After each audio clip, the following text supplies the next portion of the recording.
আল্লাহর নবী বসে আছেন, এমন সময় এক অন্ধ সাহাবী, নাম হলো উম্মে মাকতুম, জোরে বলেন নাম কি?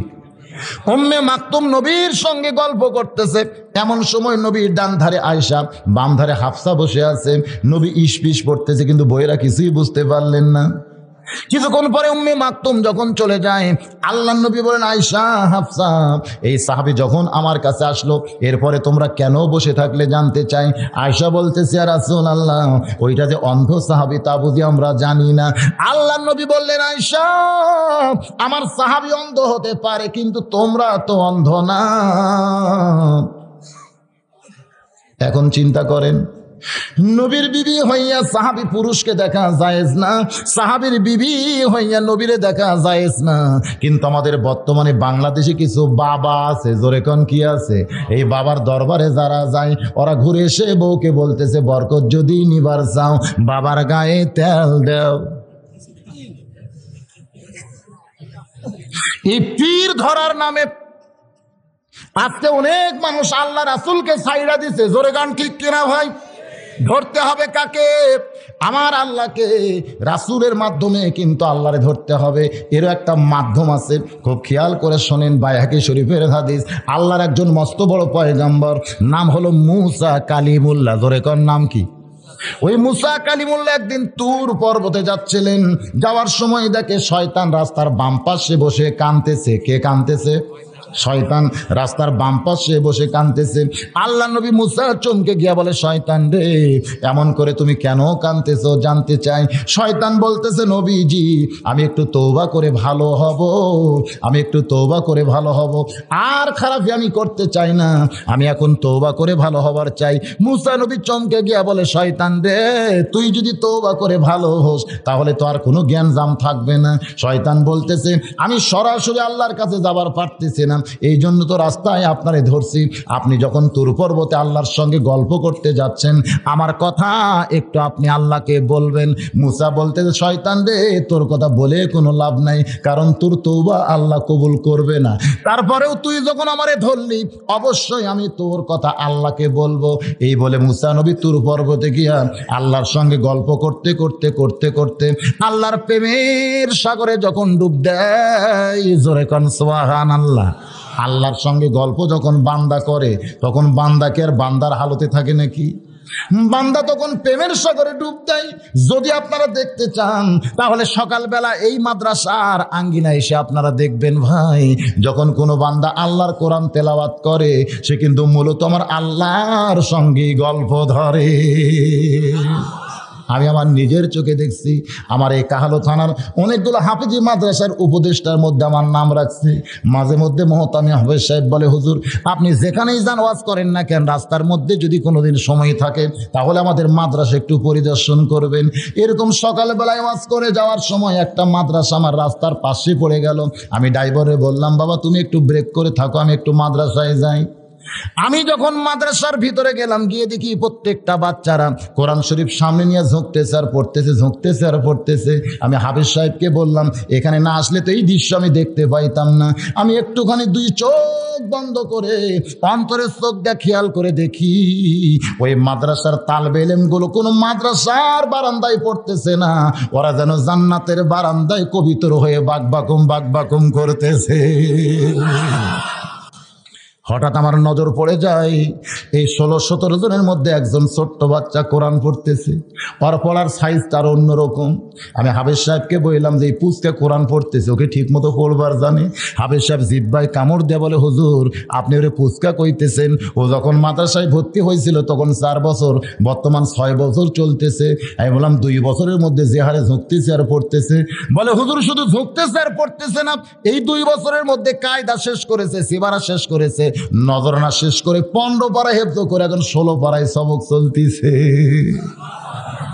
আমি আশ্চর্য হয়ে গেলাম। মাত্র 2 বছর বয়সে 4 বছরে ভর্তি হয়েছে, এখন হয়েছে 6 বছর। আমি ছেলেটার পিছনে গিয়ে বসলাম, আস্তে করে বসে কোরআন শরীফ তেলাওয়াত শুনতেছি। বাজান গো, আল্লাহ আমার সাক্ষী, আমি ওর কোরআন পড়া শুনতে শুনতে একসময় আমি যেন বেয়াখিয়াল হইয়া যাই। আমার নজর করে দেখি ওই বাচ্চা যেন দুনিয়াতে নাই, ও যেন জান্নাতের বাগানি আল্লাহর কোরআন তেলাওয়াত করতেছে। সারা রাত জায়গা। আমি সকালবেলায় মাদ্রাসায় গেছি, এইটা মাদ্রাসার মোহতামিমের সহ্য হয়নি যে হুজুর দিনের বেলা ঘুম পড়া বাদ দিয়া যদি পুচকার পিছনে বসে কোরআন পড়া শোনে হুজুরের ঘুমের ক্ষতি হবে। এই জন্য হাতে একটা পানকি ছিল, এইটা নিয়ে যখন টেবিলের উপরে বাড়ি মারছে, আমি তাকায় দেখি একটা বাড়ি মারাও সারা, ব্রেক করাও সারা। আমি বললাম, হাফিজ সাহেব কি সর্বনাশ করলেন? আমি এমন একটা সাগরের মধ্যে ঢুকে গেছিলাম, এই সাগর থেকে আমার কেন টেনে বের করলেন? বলে, হুজুর আপনি সারা জায়গা ওয়াজ করেছেন, এখন এভাবেই কি আর বসে থাকলে হয়? আমি ছোট্ট বাচ্চাকে বললাম, বাবা তুমি যে হারে কোরআন পড়তেছ, তোমার বাপ কি জীবিত আছে? ছেলেটা বলতেছে, আমার আব্বু বাড়িতে আছে, আমার মাও বাড়িতে আছে। তুমি কয়দিন হলে মাদ্রাসায় আইছো? হাফিজ সাহেব বলতেছো হিসাবই ঠিক মতো করতে পারে না। যদি বলে 1 মাস তাহলে বুঝবেন 20 দিন হয়েছে, যদি বলে 20 দিন তাহলে বুঝবেন 1 মাস পার হয়ে গেছে। ও এখন পর্যন্ত সংখ্যার হিসাব জানে না, কিন্তু 15 পারা কোরআন হেফজ করছে। জোরে কোন সুবহানাল্লাহ। তবে আমি বলতে যে হুজুর 1 মাস 2 দিন হয়ে গেছে, এর মধ্যে 3 দিন ওর বাপ আইছে। ওর বাপ বলে, তোর মা কাঁদতেছে। ও বলে, আমি কোরআন পড়া ছাড়া যাব না। আমি ছেলেটারে বললাম, বাজান যেই বয়সে বাবার কাছে মিষ্টি খাবে, যেই বয়সে মায়ের কাছে বায়না ধরবা, সেই বয়সে বাপ মাকে বাদ দিয়ে আল্লাহর কোরআনের মহব্বতে তুমি পাগল হয়েছো। তোমার কি বাপ মার কথা মনে হয় না? ছেলেটা আমার চেহারার দিকে তাকায় কি যেন বলতে চাই, ওর মাথা আমার বুকের মধ্যে নিলাম, দেখে ফোঁপায় ফোঁপায় কাঁদতেছে। এক সময় হাঁটু গেড়ে বসে ওর চোখের পানি দিকে বললাম, বেটার এমন করে কেন কাঁদতেছিস? ও যেন আমারে বলতে চাই, হুজুর আল্লাহর কোরআনের মহব্বত যখন কারো কলিজার মধ্যে ঢুকে যায়, তখন দুনিয়ার বাপ মা কেন, গোটা দুনিয়ায় আল্লাহ তার কাছ থেকে কাইরা নেয়। আল্লাহর পয়গম্বর মুসা নবী ওই তুর পর্বতে গিয়া আল্লাহর সঙ্গে গল্প করতে করতে করতে করতে আল্লাহর মধ্যে যখন বিলীন হয়ে গেছে, এক সময় গল্প করা শেষ হইলে মুসা নবী যখন চলে আসতেছে, আল্লাহ ডাকতে বলে, মুসা রে তুমি কি আর কিছুই বলবা না? মুসা বলতেছে, আল্লাহ আমার যা বলার ছিল সব তো বলা শেষ, আর তো কিছুই বলার নাই। আমার আল্লাহ ডাকতে বলে, মুসা রে তুমি কি আর কিছুই বলবা না? মুসা বলতেছে, আল্লাহ তুমি এত পেঁয়াজ করো কেন? আমার তো বলার কিছুই নাই। আল্লাহ বলে, মুসা রে তাহলে শয়তানের খবর আমারে কে দিবে? মুসা চমকে দিয়ে বলে, আল্লাহ ওই শয়তানের কথা তো আমার মনেই নাই। আল্লাহ বলে, এইটাই তো শয়তান ভুল করছে, যার মনে থাকে না তারে ধরছে, আর যে কোনোদিন ভুলবে না ধরতে হবে তাকে। যারে মনে থাকে না তারই ধরছে। মুসা নবীর মনে আছে, তারে ধরছে, কিন্তু ধরতে হবে তাকে যে কোনোদিন ভুলবে না। আমার আল্লাহ ডাকতে বলে, মুসা রে দুনিয়ার সবাই সবাইকে ভুলতে পারে, কিন্তু আমি আল্লাহ কোনোদিন কাউরে ভুলি না। যে কোনোদিন কাউরে ভোলে না তার নাম কি? তাহলে সে আল্লাহকে ধরার দরকার আছে না নাই? ধরে কোন আছে না নাই? রে আল্লাহর বান্দা, যেটা বলতেছিলাম, সেই আল্লাহকে আমাদের ধরতে গেলে কিভাবে ধরতে হবে? ধরার মাধ্যমটা কি? এই মাধ্যমটা হলো ফাত্তাবিউনি। জোরে কোন মাধ্যমটা কি? ফাত্তাবিউনি ইউহিব্বুকুমুল্লাহ ওয়া ইয়াগফির লাকুম যুনুবাকুম ওয়াল্লাহু গফুরুর রহিম। বাজানরে, যখন মেয়েরা বলতেছে, ও মা আল্লাহর নবী সম্পর্কে আমরা জানতে চাই, মায়েশা চোখের পানি বের করে বলতেছে, নবী সম্পর্কে তোমরা কি জানবে? আমি গোটা জীবনে আল্লাহর নবীকে দেখেছি মাত্র 3 বার। সমস্ত মেয়েরা চমকে গিয়ে বলে, মা কয়েক বছর আপনি নবীর সঙ্গে সংসার করেছেন, কিন্তু মাত্র 3 বার নবীর আপনি কেমনে দেখলেন? আয়েশা কান্দের বলে, মেয়েরা রে নবীকে বহুদিন স্বামী হিসাবে আমার ঘরের মধ্যে পাইছি, কিন্তু গোটা জীবনে নবীর মাত্র 3 বার আমি নবী হিসাবে দেখছি। জোরে কোন কয়বার? সমস্ত মেয়েরা চমকে যায়। তাহলে স্বামী আর নবী এই দুইটাকে ভিন্ন? অবশ্যই ভিন্ন ভাই। মানুষ নবী আর স্বামী এই দুইটা কিন্তু এক না। আমি কোরআন হাদিস দিয়ে বললেই আপনারা বুঝতে পারবেন। যখন নবী ফাতেমার বাড়িতে যাইতেন, তখন যাওয়ার আগে আল্লাহরে বলতেন, আল্লাহ এই মুহূর্তে কিন্তু আমি নবী নাই, আমি একটা সন্তান হয়ে আমার মায়ের কাছে যাবার চাই। করে করছো যাওয়ার আগেই আল্লাহর নবী বলতেন, আল্লাহ এই মুহূর্তে কিন্তু আমি নবী নাই, আমি সন্তান হয়ে আমার মায়ের কাছে যাবার চাই।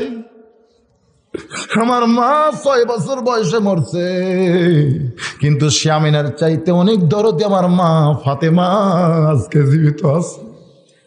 আমি কিন্তু আমার মায়ের কাছে যাচ্ছি আল্লাহ, এখন যেন আমার হাবিবুল্লাহ নবী বলে ডিস্টার্ব করেন না, আমি সন্তান হয়ে আমার মায়ের কাছে যাবার চাই। আল্লাহ বলতেছে দোস্ত রে, আমার কোনো আপত্তি নাই।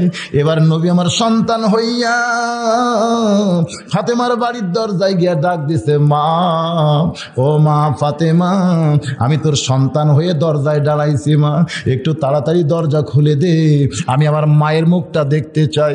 ফাতেমা দরজায় এসে ফোঁপায় ফোঁপায় কাঁদতেছে। আল্লাহর নবী বলে, মা, এমন করে তুই কেন কাঁদতেছিস মা, তুই কেন কাঁদতেছিস? ফাতেমা বলে, বাবা, আমার দেহের মধ্যে এমন একটা কাপড় আছে যে কাপড় অর্ধেক দেহ ঢাকছে, অর্ধেক এখনো বের হয়ে আছে। আপনি আমার দরজায় দাঁড়িয়ে আছেন, দরজা আমি কেমনি খুলবো বাবা, বরং এখান থেকে আপনি ফিরে যান। আল্লাহর নবী বলে, মা, হইয়া সন্তানকে কোনোদিন ফিরায় না, একটু দরজা খুলে দে মা, আমি তোরে দেখতে চাই।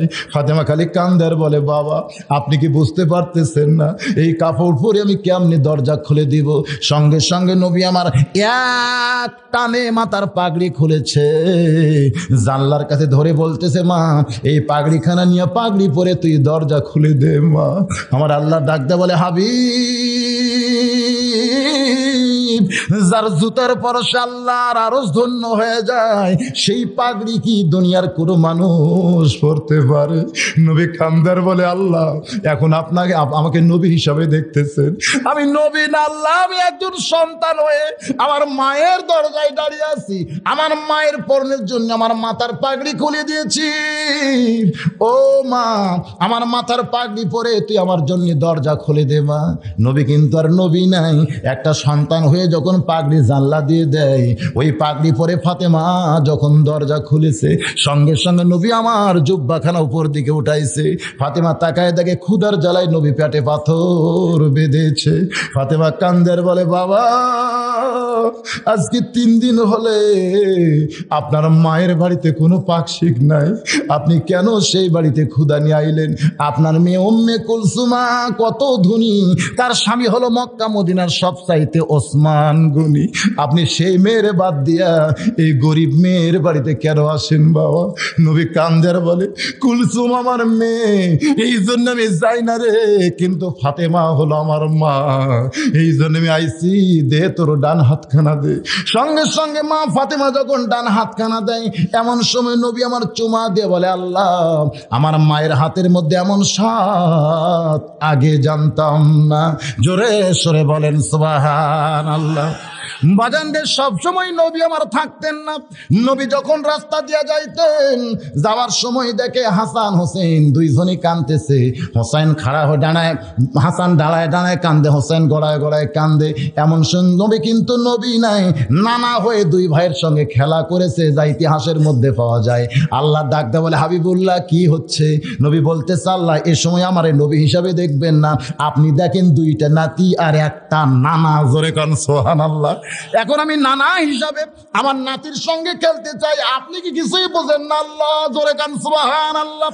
এই জন্য আয়েশা বলে, রে মহিলারা, আমার নবীকে গোটা জীবনে আমি মাত্র 3 বার দেখেছি, আর যতবার দেখেছি আমার স্বামী হিসাবে দেখেছি। আমার স্বামীর সঙ্গে আমি রাগারাগি করছি, কিন্তু নবী হিসাবে যেদিন প্রথম দেখলাম সেদিন ছিল গভীর রাত। আল্লাহর নবী আমার বুকের মধ্যে মাথা দিয়ে ঘুমাইতেছে। এক সময় নবীর চেহারার দিকে তাকায়া আমার বড় মায়া হইল। জন্মের আগে যার বাপ দুনিয়া থেকে বিদায় হয়েছে, 6 বছর বয়সে যেই নবীর মা মারা গেছে, আজকে সেই নবী আমার বুকের মধ্যে মাথা দিয়ে ঘুমাইতেছে। হঠাৎ মনের মধ্যে এমন দয়া হয়, ফজর আজান যখন বেলাল দিবে, ওই সময় নবী আমার জুব্বা পরে মসজিদে নামাজ পড়াতে যাবে, কিন্তু যেই জুব্বা নবী আমার পড়বে সেই জুব্বার কয়েক জায়গা ছিঁড়ে গেছে। এই গভীর রাত্রে নবী আমার ঘুম পাড়তেছে, এই সুযোগে নবীর জুব্বাখানা আমি সেলাই করতে চাই। আয়েশা কান্দের বলে, রে মেয়েরা রে শোনাও, গভীর রাত্রে নবীর কাছ থেকে উঠে গিয়া আমি নবীর জুব্বাখানা অন্ধকারে হাতে নিলাম। আমি শুধু আগেই জোগাড় করে রাখছিলাম, কিন্তু এখন বিপদ ঘটে গেল। যখন বাতির কাছে গেলাম, আমি বাতি হাতে নিয়ে দেখি বাতি আছে, কিন্তু 1 ফোঁটাও তেল নেই।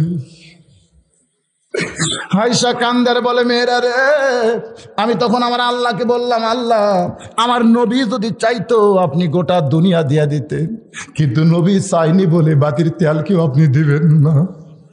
আজকে নবীর জুব্বা আমি সেলাই করতে চাইছিলাম গভীর রাত্রে, কিন্তু তেল যদি না থাকে তাহলে আলো না হলে আর সেলাই করতে পারবো না। এই বলে আয়েশা যখন ফোঁপায় ফোঁপায় কাঁদতেছে, আয়েশা বলে, মেয়েরা রে, ওই দিন আমার নবীর আমি প্রথম দেখেছি। নবী আমার আস্তে করে কাঁধ ঘুরে তার ডান হাতখানা কপালের উপর দিয়ে যখন চোষণ মারছে, ওই আল্লাহর শপথ করে বলতেছি, ওই কপালের ভিতর থেকে এমন একটা আলো প্রকাশ পায়, যে আলো দিয়া গোটা অন্ধকার দূর হইয়া যায়। কাঁপতে কাঁপতে আমার হাতের সুরটা যখন মাটিতে পড়ে যায়, আমি তাকায় দেখি আয়েশা সুইখান আমি দেখতে পাই। সেই দিনই প্রথম দেখেছি আমার নবীকে, এরপর আরো 2 বার আমি আমার নবীরে দেখেছি। মহিলারা কান্দের বলে, মা আপনার কাছ থেকে নবী দেখার ঘটনাগুলো আমরা শুনতে চাই। এবার চলে আসতেছি খাদিজার কাছে। খাদিজা বলতেছে, রে নেতারা, তোমরা বলো তো আমার চেহারা ভালো না আব্দুল্লাহর ইতিম পোলার চেহারা ভালো? সমস্ত নেতারা নবীর দিকে তাকায় আছে, কিন্তু চেহারা ফেরাবার পারতেছে না। খাদিজা বলতেছে, নেতারা তোমরা কি বোবা হয়ে গেলা? আমার 2 নম্বর প্রশ্নের উত্তর তোমাদের দিতে হবে। তোমরাই বলো আমার চেহারা ভালো না আব্দুল্লাহর ইতিম পোলার চেহারা ভালো? সমস্ত নেতারা চমকে উঠে বলতেছে, খাদিজা, সত্য কথা যদি বলতে হয় তাহলে শুধু খাদিজা না, এমন চেহারার মানুষ পৃথিবীতে কোনোদিন আর আসবে না। জোরে করে কাফের নেতারাও পর্যন্ত বলেছে, সত্য যদি বলতে হয় শুধু খাদিজা না, এমন সুন্দর মানুষ পৃথিবীতে কোনোদিন আর আসবে না। খাদিজা বলতেছে, তাহলে এখন বলো তো, আমার মতন কম সুন্দরী একটা মেয়ে সুন্দর একটা যুবককে স্বামী হিসাবে পাইছে, এদিক দিয়ে আব্দুল্লাহর ইতিম পোলা জিতেছে না আমি জিতেছি? সমস্ত নেতারা বলতেছে, এদিক দিয়েই তো খাদিজাই জিতে গেছে। খাদিজা বলতেছে, রে নেতারা, তোমাদের কাছে আমার 3 নম্বর প্রশ্ন হলো, আমার বয়স বেশি না আব্দুল্লাহর ইতিম পোলার বয়স বেশি? সমস্ত নেতারা বলতেছে, আপনার বয়স হলো 40 বছর আর আব্দুল্লাহর ইতিম পোলার বয়স হলো 25 বছর। তাহলে এখন তোমরাই বলো, আমার মতন 40 বছরের একটা বিধবা নারী 25 বছরের একটা তরতাজা যুবককে স্বামী হিসাবে পাইছি, এদিক দিয়ে আমি ঠকেছি না আব্দুল্লাহর ইতিম পোলা ঠকেছে? সমস্ত নেতারা বলতেছে, এই দিক দিয়ে তো খাদিজাও জিতে গেছে। খাদিজা বলতেছে, যদি বংশের দিক দিয়ে আমি জিতি, চেহারার দিক দিয়ে আমি ভালো স্বামী পাইয়া জিতি, আর বয়সের দিক দিয়ে যুবক একটা স্বামী পাইয়া যদি আমি জিতে যাই, তাহলে তোমরা কেন বাহিরে বলা বলি করো খাদিজা বিয়ে করে ঠকে গেছে, খাদিজা বিয়ে করে ঠকে গেছে? তোমরা তদন্ত না করে এই মিথ্যা কথাটা কেমনে বলো? সমস্ত নেতারা বলতে যে, খাদিজা, আমরা যেইটা প্রথমে খেয়াল করেছি সেইটা হলো খাদিজা মক্কার মধ্যে সবচাইতে ধনবতী রমণী, একটা অনাথ এতিমরে বিয়ে করেছে, এই গরিবরে বিয়ে করার জন্যই খাদিজা ঠকে গেছে। খাদিজা বলতেছে, এইটা যদি তোমাদের সকার একটা মানতন্ত্র হয়, এইটা যদি তোমাদের দাড়ি পাল্লা হয়, তাহলে তোমরা শুনে নাও, খাদিজার যত সম্পদ আছে ওই আল্লাহকে সাক্ষী করে আজকে সমস্ত সম্পদ আব্দুল্লাহর ইতিম পোলার পায়ে দিয়া দিলাম। জোরে সরে বলি সুবহানাল্লাহ। বাজান গো, 25 বছর থেকে এক টানে নিয়ে গেলাম নবীর 37 বছর। খুব খেয়াল করে শুনবেন, কারণ কুল ইন কুনতুম তুহিব্বুনাল্লাহ ফাত্তাবিউনি, এইটা যদি আমরা বুঝতে চাই আমার নবীকে জানতে হবে। জোরে কোন ঠিক কিনা ভাই? নবীর বয়স যখন 37 বছর, ওই সময় নবী কিন্তু খাদিজাতুল কুবরার কাছে আর বেশি সময় দিতেন না। ওই সময় নবী একটা নির্জন জায়গা বেছে নিয়েছিলেন, সেই জায়গার নাম হলো হীরা গুহা। জোরে কোন কি গুহা? ওই হীরা গুহার মধ্যে নবী আমার 3টা বছর কাটাইলেন একাধারে। ওই 3 বছরের শেষ বছর 40-এ নবী যখন পা দিলেন, এমন সময় আমার আল্লাহ ডাক দিয়ে বললেন, জিব্রাইল যা রে জিব্রাইল যা, এই লহে মাহফুজ থেকে আল্লাহর কোরআনের কয়েকটা আয়াত নিয়ে আমার দোস্তের কাছে যা। ফেরেশতা জিব্রাইল আল্লাহর কোরআনের কয়েকটা আয়াত নিয়ে আইলাম হীরা গুহায়। খুব খেয়াল করে শুনতে হবে। ফেরেশতা জিবরাইল আল্লাহর কোরআনের কয়েকটা আয়াত নিয়ে আসলেন হীরা গুহায়। একটু দূরে থেকে ফেরেশতা জিবরাইল ওই গুহার ভিতরে তাকায় দেখতেছে। শুধু দুই চোখ দিয়ে জিবরাইল দেখতেছে না, অন্তরের চক্ষু দিয়া জিবরাইল দেখতে পায় আইলাম আল্লাহর কাছ থেকে নবীর কাছে হীরা গুহায়, কিন্তু এখানে আসার পরে আল্লাহ আর নবীরে দেখা যায় এক জায়গায়। জোরে সরে বলেন সুবহানাল্লাহ। জিবরাইল যখন আল্লাহর নবীকে দেখেছে আল্লাহর সঙ্গে এক জায়গায়, ওই সময় কিন্তু নবী এমন একটা সাগরের মধ্যে ডুব মারছিলেন যে সাগরটা প্রত্যেকটা আল্লাহর বান্দার বাম স্তনের 2 আঙ্গুল নিচে বিরাজ করতেছে। ডুব দিলে ডুবারও হবে, মণিমুক্তা খুঁজে পাবে, পুরা হইবে মনস্কাম, বাম স্তনের 2 আঙ্গুল নিচে তোমার কলব সাগরের মোকাম। সুবহানাল্লাহ বলেন। এই হীরা গুহার মধ্যে আল্লাহর নবী কলবের সাগরের মধ্যে ডুব দিয়েছেন। বাজানগো, যেইটা আল্লাহর ওলির পথে পাওয়া যায়, অনেকে বলে এগুলো আল্লাহর ওলিরা পায় কোথায়? ফেরেশতা জিবরাইল আল্লাহর নবীকে সালাম দিয়া ডাক দিয়া বললেন ইকরা। খুব খেয়াল করবেন, সর্বপ্রথম যে শব্দটা দুনিয়াতে কোরআনের জন্য নাজিল হয়েছে সেই শব্দের নাম কি? আরো জোরে কান কি? ইকরা। একরা মানে কি? আপনারা আমার সামনে যারা বসে আছেন আরবি বুঝতেছেন না, আমি বাংলাটা বলি। একরা মানে পড়ো। একরা মানে কি? পড়ো। নবী কিন্তু পড়লেন না, কারণ যখন বলতেছে পড়ো, কি পড়বো? বাংলা, অঙ্ক, ইংরেজি, ইতিহাস, কি পড়বেন? হ্যাঁ, কিন্তু বাংলার মানুষ তো সেইটা বুঝতেছে না। বাংলার মানুষ তো এইটা বুঝতেছে না। আজকে সন্তান হওয়ার পরেই আমরা সন্তানকে কি পড়াবো চিন্তায় পড়ে যায়। মা বলে আমার ছেলে ডাক্তার হবে, ছেলে বলে না আমার ছেলে ইঞ্জিনিয়ার হবে। স্বামী স্ত্রী 2 জন মিলে লাগছে ছোট বাচ্চারে নিয়ে। বাপ কয় ইঞ্জিনিয়ার বানাবো, মা কয় ডাক্তার বানাবো।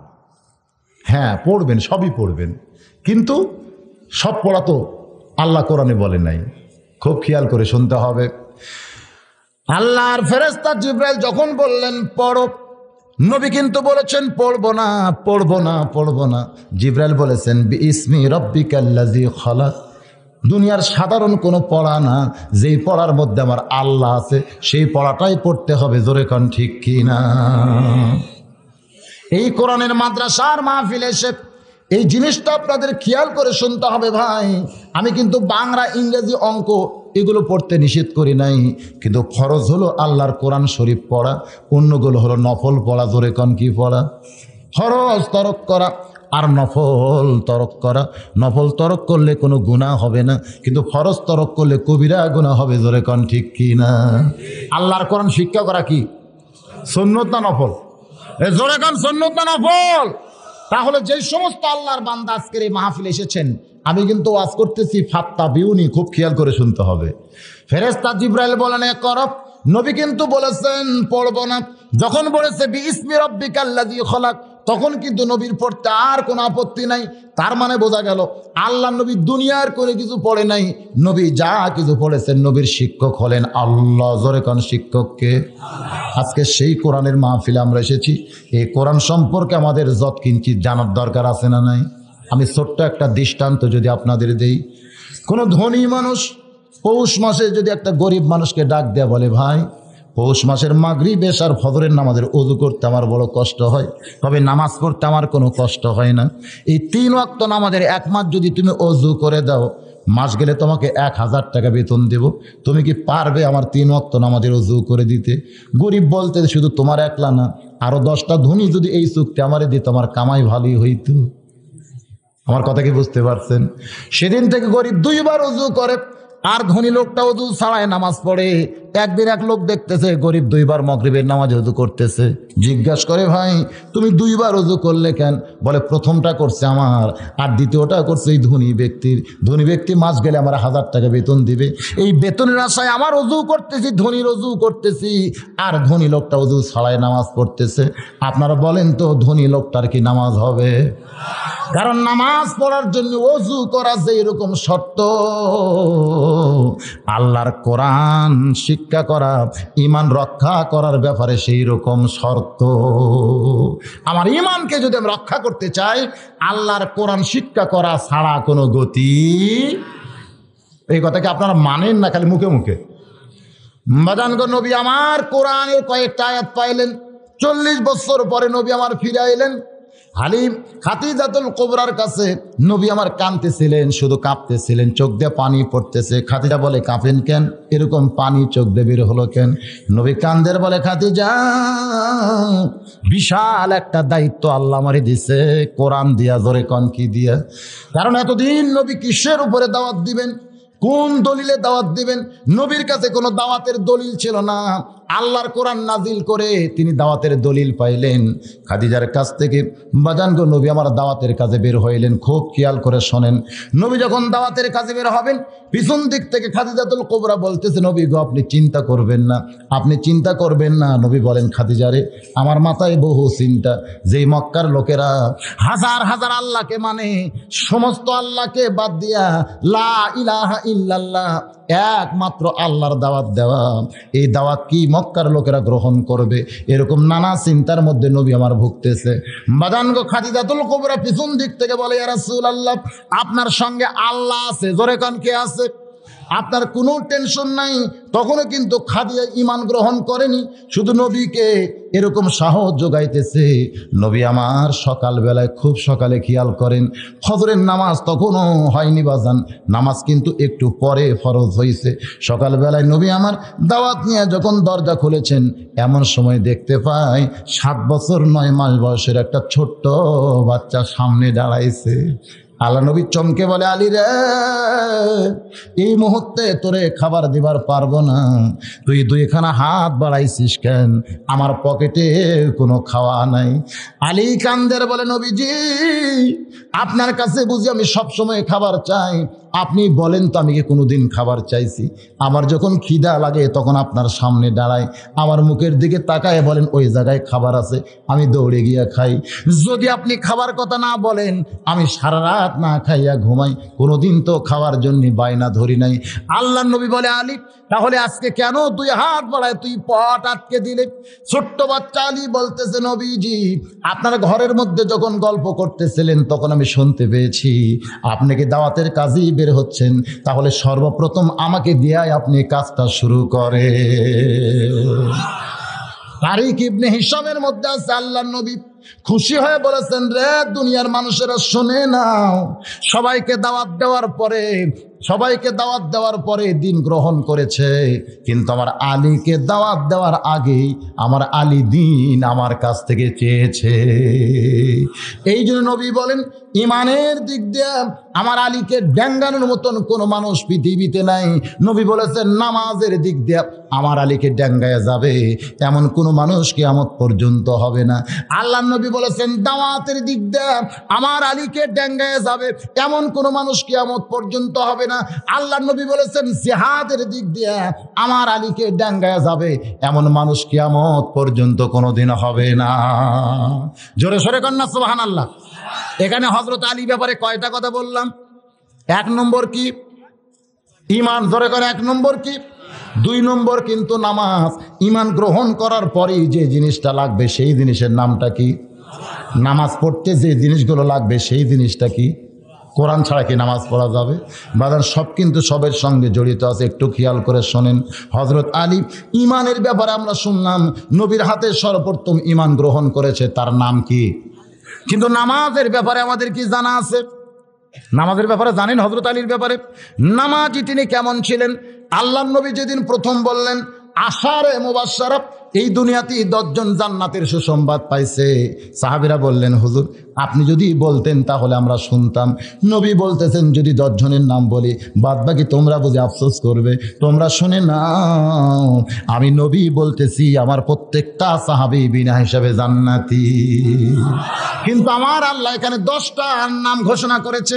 1 নম্বর আবু বকর, 2 নম্বর ওমর, 3 নম্বর ওসমান, 4 নম্বর আলী, 5 নম্বর আব্দুর রহমান ইবনে আওফ, 6 নম্বর ভাইয়ের 7 নম্বর তালহা, 8 নম্বর সাদ ইবনে আবু ওয়াক্কাস, 9 নম্বর হলো আবু সাঈদ, 10 নম্বর হলো ওবাদা ইবনুল জাররা। এই 10 জনই হলেন আশারে মুবাশশারা। জোরে কান সুবহানাল্লাহ। এমন সময় হযরত আলী দাঁড়িয়ে বলে, ইয়া রাসূলুল্লাহ, এই 10 জনের মধ্যে কি আমি আছি? নবী বললেন, তুমি কি তোমার নাম শুনতে পাওনি? আলী বলতেছে, অন্য কোন আলী হতে পারে। আল্লাহ নবী বলেন, অন্য কোন আলী না, যে হলো আমার চাচাতো ভাই, যে হইল ফাতেমার স্বামী। জোরে কান না সুবহানাল্লাহ। হযরত আলী বলে, ইয়া রাসূলুল্লাহ, তাহলে 10 জন সার্টিফিকেট পাওয়ার মধ্যে আমি একজন। আল্লাহর নবী বলে, অবশ্যই তুমি একজন। আলী বলতেছে, নবীজি, আজ থেকে যদি আমি সব কিছু বাদ দিয়ে দেই, যদি নামাজ বাদ দেই, রোজা বাদ দেই, জিকির করা বাদ দেই, আমি সব আল্লাহর হুকুম যদি বাদ দিয়ে দেই, তারপরেও কি আমি জান্নাতি? আল্লাহর নবী বলেন, আলী রে, আল্লাহ যেইটা ঘোষণা করেছে, তুমি সব কিছু বাদ দিলেও আল্লাহ তোমাকে জান্নাত থেকে বাদ দিবে না। জোরে কান সুবহানাল্লাহ। তুমি সব কিছু বাদ দিলেও আল্লাহ তোমাকে জান্নাত থেকে বাদ দিবে না। আলী বলতেছে, নবীজি, একসঙ্গে কি আর সব বাদ দেওয়া যায়? আজ থেকে আমি আর ফজরের নামাজ পড়বো না, একে একে বাদ দেই। আজ থেকে আমি আর ফজরের নামাজ পড়বো না। হযরত আলী এশার নামাজের পরে নবীর সামনে হাঁটু গেড়ে বসে বলতেছে, নবীজি, আর ফজরের নামাজে কিন্তু আমি আসবো না। নবী মুস্কি হাসি দিয়ে বললেন, ঠিক আছে, না আসলেও তুমি জান্নাতি। জোরে কান সুবহানাল্লাহ। হযরত আলী নবীর কাছে মসজিদে নববীতে ফজরের নামাজ পড়বে না, এই স্বীকারোক্তি দিয়া বাড়ির মধ্যে ঢুকি ডাক দিছে, ও হাসান হোসেনের মা। ফাতেমা বলতেছে, স্বামীরে এমন করে কেন ডাকতেছেন? বলে, বেলাল যখন আজান দিবে ফজরের, খবরদার যেন আমারে ডাক দিও না। ফাতেমা খালি মুচকি মুচকি হাসতেছে। সুবহানাল্লাহ। হযরত আলী বলে, হাসো কেন? আমি যেইটা বলতেছি তোমাকে, তুমি কি বিশ্বাস করতেছো না? আজ থেকে কিন্তু আমি আর ফজরের নামাজ পড়বো না। ফাতেমা বলতেছে, ঠিক আছে, পড়বেন না, তাতে আবার কি? বলে, আমার যেন ভুল করে ডাক দিও না, কারণ হযরত বেলাল যদি আজান দেয় আর তুমি যদি আমারে ডাক দাও, আমার ঘুমের ক্ষতি হবে। ফাতেমা খালি মুস্কি মুস্কি হাসতেছে আর মনে মনে ভাবতেছে, আজ পর্যন্ত কোনো দিন আপনারে ডাক দেওয়া লাগলো না, আজকে আবার ডাকের প্রশ্ন কেন উঠতেছে? বাজান রে, হযরত আলী বাড়িতে এসে যখন ঘুমিয়ে যায়, মা ফাতেমা উরাতের উপরে হযরত আলীর মাথাখানা নিয়ে চুলের মধ্যে বিলকি কাটতেছে। আলী চোখের পানি বের করে বলে, ফাতেমা, তুমি কি জানো না তুমি জান্নাতি নারীদের নেত্রী হবে? তারপরেও ঘুম জায়গা, স্বামীর এমন খেদমত কেন করো জানতে চাই। ফাতেমা মুচকি মুচকি হাসে বলে, স্বামী গো, আপনি যদি শুধু হাসান হোসেনের বাপ হইতেন তাহলে আমি কিছুই মনে করতাম না, কিন্তু বাবা যেদিন বলেছে, ফাতেমা, আমার আলীর সঙ্গে কোনোদিন বেয়াদবি করবি না। ফাতেমা কান্দের বলে, বাবা, এ কথা কেন বলতেছেন জানতে চাই। নবী বলেন, ফাতেমা রে, কার দিয়া বল, আল্লাহু আকবার। ও দরদি আল্লাহ, আপনার বান্দা সমূহের মধ্যে সবচাইতে পছন্দনীয় যুবক বান্দা আমার ফাতেমার জন্য কবুল করেছেন কে গো আল্লাহ জানতে চাই। বলে, সেইটা হলো আপনার আলী, সেইটা হলো আমার আলী। বাজান রে, নবী আমার কান্দের বলে, ফাতেমা, যে আলীকে আমার আল্লাহ পছন্দ করেছে তোর জন্য, মা, ওই আলীর সঙ্গে যেন তুই কোনোদিন বেয়াদবি করিস না। সেদিন থেকেই ফাতেমা জানে আমার স্বামীর দাম কত। জোরে কান সুবহানাল্লাহ। বাজান রে, তারিক ইবনে হিশামের মধ্যে আছে, হযরত আলী একদিন গভীর রাত্রে ঘুম থেকে চেতন পাইয়া দেখে মা ফাতেমা হযরত আলীর তালুতে জয়তুনের তেল মালিশ করতেছে, স্বামীর পায়ে জয়তুনের তেল মালিশ করতেছে। হযরত আলী ঘুম থেকে চেতন পায়ে চমকে ওঠে, ফাতেমার হাত একটা নিয়ে একটা চুমা দিয়ে বলে, ফাতেমা, যেই মানুষটা জান্নাতি নারীদের নেত্রী হবে, আর সেই মানুষ ফাতেমা ঘুম বাদ দিয়ে স্বামীর পায়ে কেন তেল মাখতেছে? ফাতেমা স্বামীর পা জোড়ে ধরে বলে, স্বামী গো, আমার আল্লাহ ফাতেমাকে জান্নাতের নারীদের নেত্রী বানাইছে, এইটা যে আল্লাহর রহমত আমি জানি, আর তোমার খেদমত করে জান্নাত পাবো এইটা আমি মানি। জোরে কর না সুবহানাল্লাহ। আল্লাহ খাতুনে জান্নাত, জান্নাতের নারীদের নেত্রী বানাইছে, এটা আল্লাহর রহমত, এইটা আমি জানি, আর তোমার খেদমত করে আমি জান্নাত পাবো এইটা আমি মানি। জোরে কোন সুবহানাল্লাহ। আমার মা বোনেরা যারা ওয়াজ শুনতেছেন, মা একটু মনোযোগ দিয়ে এই কথাগুলো শুনবেন। বাজান রে, খাতুনে জান্নাত ফাতেমা আলীর মাথা কোলের মধ্যে নিয়া এক সময় হযরত আলী যখন ঘুমিয়ে গেছে, মা ফাতেমাও বাম পাশে ঘুমিয়ে যায়। হযরত বেলাল যখন ফজরের আজান দিছে, এক লাফে হযরত আলী বিছনায় বসে যায়। ফাতেমা চমকে বলে, স্বামী গো, আপনি কইছিলেন আজান দিলে ডাক দিও না, আমি ডাক দেওয়ার আগেই কেন বিছরে বসে গেলেন জানতে চাই। হযরত আলী বলে, ফাতেমা তোমার বুঝি জানা নাই আজান শুনলে ঘুম পাড়া জায়েজ না? যাই ফজরের নামাজই পড়বে না, তার আবার আজান শুনলে ঘুম পাড়া জায়েজ না? মা ফাতেমা মুস্কি মুস্কি হাসতেছে, কারণ মা ফাতেমা হযরত আলীরে চিনে। জোরে কোন চিনি কি চিনে না? যত কথাই বলুক, কারণ চিনে সবচাইতে বেশি যে চেনে সেইটা কিন্তু স্বামীরে চিনে বিবিয়ে। সবচাইতে আপনাকে বেশি কে চিনে? আপনার বউ। জোরে কোন কে চিনে? চেনে না? সবচাইতে বেশি চিনে। আমার জীবনে এটা আমি শর্ট খাইছি তো। আমার বউ আমাকে মাঝে মধ্যে বলে, সাদিয়ার আব্বা যান গোসল করেন, সাদিয়ার আব্বা আসেন ভাত খান। আমার বড় মেয়ের নাম সাদিয়া। আমি একদিন রাগ করে কইছিলাম, কিসের সাদিয়ার আব্বারে? লক্ষ লক্ষ মানুষ আমারে হুজুর কয়, আর তুমি বাড়ির বউ হয়ে হুজুর খবর পারো না? তুমি বলবো হুজুর আসেন ভাত খান, হুজুর যান গোসল করেন। আমার বউ খালি মুচকে মুচকে হাসে। আমি বলি, হাসো কেন? বলে, জনগণ আপনারা চিনি না তাই হুজুর কয়। কিন্তু আমি আপনারা চিনি, হুজুর হওয়া এত সহজ নয়। সেই দিনই বুঝতে পারলাম নিজের বইয়ের কাছে হুজুর হওয়া যে কত বড় কঠিন। নিজের বইয়ের কাছে পীর হওয়া বড় কঠিন, হুজুর হওয়া বড় কঠিন। কারণ দুইজন হুজুর আর পীর মানতে চায় না। একটা হলো বইয়ে আর একটা হলো মায়ে, এর সঙ্গে আর একটা যোগাইছে, সেইটা হলো গায়ে। গায়ের লোকেরা মানে না, বইয়ে মানে না, আর মায়ে মানে না। জোরে কর ঠিক কিনা?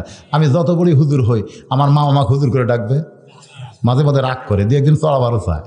আমি একদিন কইলাম, মা কত মানুষ আমাকে হুজুর কয়, যতই তুই হুজুর কোক মানুষ, তুই আমার সওয়াল। এরকম বুঝেন না?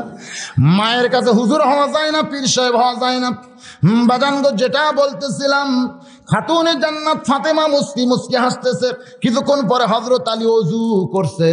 ওযু করে যখন জুব্বা গায়ে দেয়া মাথার টুপির উপরে পাগড়ি বাঁধতেছে, এমন সময় ফাতেমার সামনে দাঁড়ায় কাঁদতেছে, স্বামী গো, আপনি বাবার কাছে ওয়াদা করছেন এশার নামাজের পরে আপনি ফজর পড়বেন না, আবার এমন সাইজ হয়ে কোন দিকে যাচ্ছেন জানতে চাই। হযরত আলী বলে, ফাতেমা এতদিন মসজিদের মধ্যে ঢুকে নামাজ পড়েছি নবীর পিছনে, আজকে মসজিদের বাহির থেকে নামাজের দৃশ্য একটু প্রাণ ভরে দেখতে চাই। যেই নামাজই পড়বে না সে আবার নামাজের দৃশ্য কেন প্রাণ ভরে দেখবে? বাজানরে হযরত আলী মসজিদের বারান্দায় 2 রাকাত সুন্নত নামাজ শেষ করলে এক সাহাবী কোনার কথা দিয়ে বলতেছে, আলী ভাই আপনি তো ফজরের নামাজ পড়বেন না, তাহলে কি পড়লেন জানতে চাই। আলী বলতেছে, আমি না হয় ফজর পড়বো না, তাই বলে কি সুন্নত পড়তে পারবো না? কিছুক্ষণ পরে হযরত বেলাল যখন কামাতিস সালাহ কামত দেয়, হযরত আলী আবু বকর আর ওমরের মাঝখানে ঠেলা দিয়ে মাঝখানে দাঁড়ায় আল্লাহু আকবার নিয়ত বানছে। ফজরের নামাজের সালাম ফিরে আল্লাহ নবী যখন সাহাবীর দিকে মুখ ঘুরাইছে, আলীরে দেখার পরে নবী আমার মুচকি মুচকি হাসতেছে। নবী বললেন, আলী তুমি না কইছো ফজরের নামাজ পড়বো না, আবার সামনে কাতারে তোমারে কেন দেখতে পাই? হযরত আলী দাঁড়িয়ে ছোট বাচ্চার মতন শুধু কান্দে, শুধুই কান্দে। আল্লাহর নবী বলেন, আলী রে এমন করে কেন কাঁদতেছো বাবা জানতে চাই। হযরত আলী কান্দের বলে, নবীজি বহু চেষ্টা করেছি আমি নামাজ পড়বো না, বহু চেষ্টা করেছি আমি নামাজ পড়বো না, কিন্তু আমি নামাজ ছাড়তে চাইলে কি হবে? নামাজি আলীরে ছাড়ে না। এই জন্য আল্লাহ নবী বলেছেন, নামাজের দিক দিয়ে আমার আলীকে ডেঙ্গায় যাবে এমন কোন নামাজি পৃথিবীতে হবে না। বাজান গো, আর একটা আলীর গুণ ছিল দাওয়াতের গুণ। জোরে কোন কিসের গুণ? আল্লাহ নবী এও বলেছেন যে আবু জেহেলকে আমি 400 বার দাওয়াত দিয়েছি। আল্লাহ নবী আবু জেহেলকে কতবার দাওয়াত দিয়েছে? কিন্তু আমার আলী যদি 4 বার আবু জেহেলের কাছে যাইতো, আবু জেহেল ঈমান গ্রহণ করতো। সাহাবেরা বলেন, হুজুর তাহলে আপনি না যায় আলীরে পাঠাইলেই তো আপনি পারতেন। নবী বলতেন, সাহাবীরা রে, আমার আলীর কাছে দাওয়াতের ইলম যেমন আছে, কিন্তু আলীর কাছে আবার। আসসালামু আলাইকুম ওয়া রাহমাতুল্লাহি ওয়া বারাকাতুহু। আলহামদুলিল্লাহ الحمد لله نحمده ونستعينه ونستغفره ونؤمن به ونتوكل عليه ونعوذ بالله من شرور أنفسنا ومن سيئات أعمالنا من يهدي الله فلا مضل له ومن يضلله فلا هادي له সকলে জবান খুলে বলেন আশহাদু আল্লা ইলাহা ইল্লাল্লাহু ওয়াহদাহু লা শারীকা লাহু ওয়া আশহাদু আন্না মুহাম্মাদান আবদুহু ওয়া রাসূলুহু الذي أرسل رسوله بالحق بشيرا ونذيرا وداعيا إلى الله بإذنه وسراجا منيرا فقد قال الله تعالى في كلامه المجيد والفرقانه الحميد জবান খুলে সকলে পড়েন আউযু বিল্লাহি মিনাশ শাইতানির রাজিম বিসমিল্লাহির রহমানির রহিম ইন্নাল্লাহা ওয়া মালাইকাতাহু ইসাল্লুনা আলান নবী ইয়া আইয়ুহাল্লাযীনা আমানু সাল্লু আলাইহি ওয়া সাল্লিমু তাসলিমা আল্লাহুম্মা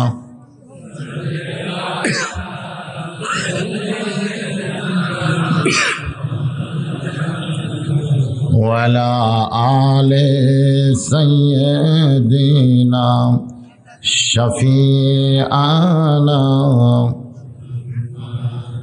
রুহানের ধনে লাগিয়া মুসা নবীর সম্মান বেড়ে যায়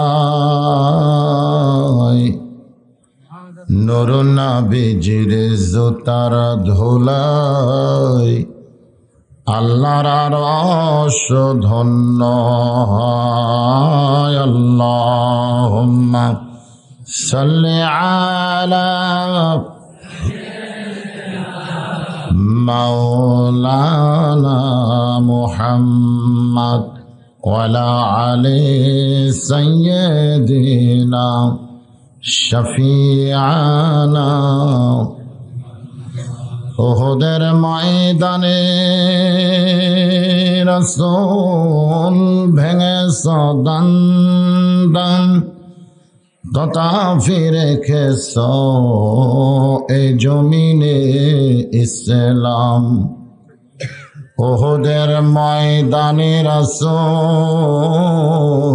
ভেঙেছ দন্দন তথা ফিরে খেস এ জমিনে ইসলাম ভুলে গেছি মোরা সে রাসূলের বিধান ভুলে গেছি মোরা আল্লাহরই কোরআন নামেতে শুধুই মুসলমান আল্লাহুম্মা সাল্লি আলা মাওলানা মুহাম্মদ ওয়ালা আলি সাইয়্যিদিনা শফিআনা মশরিকে হুব্বে মুহাম্মদ। সকলে বলি সাল্লাল্লাহু।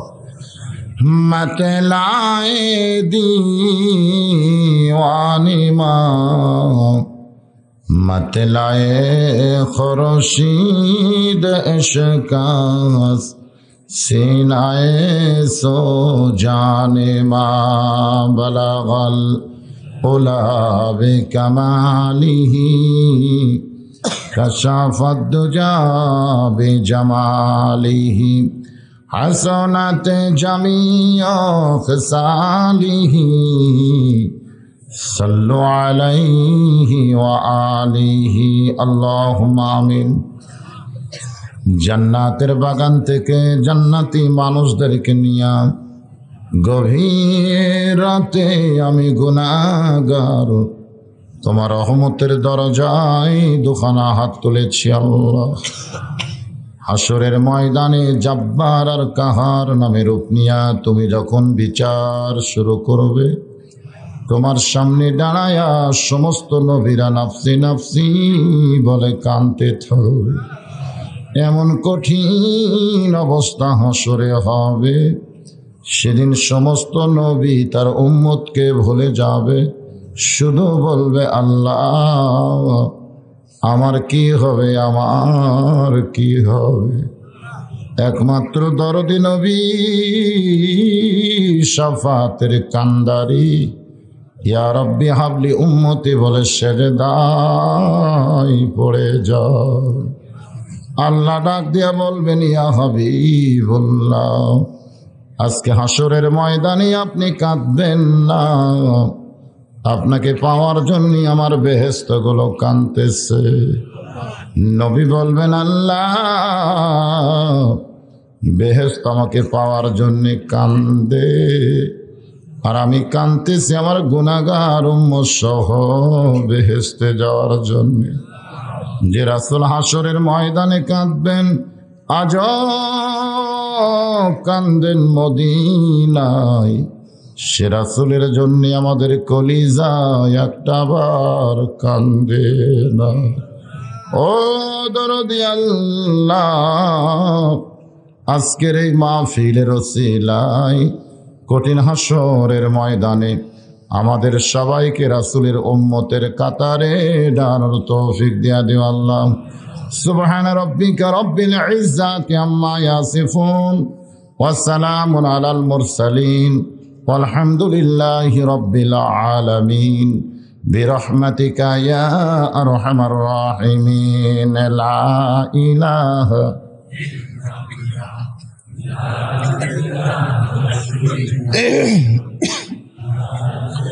জোরে জোরে লা ইলাহা ইল্লাল্লাহ লা ইলাহা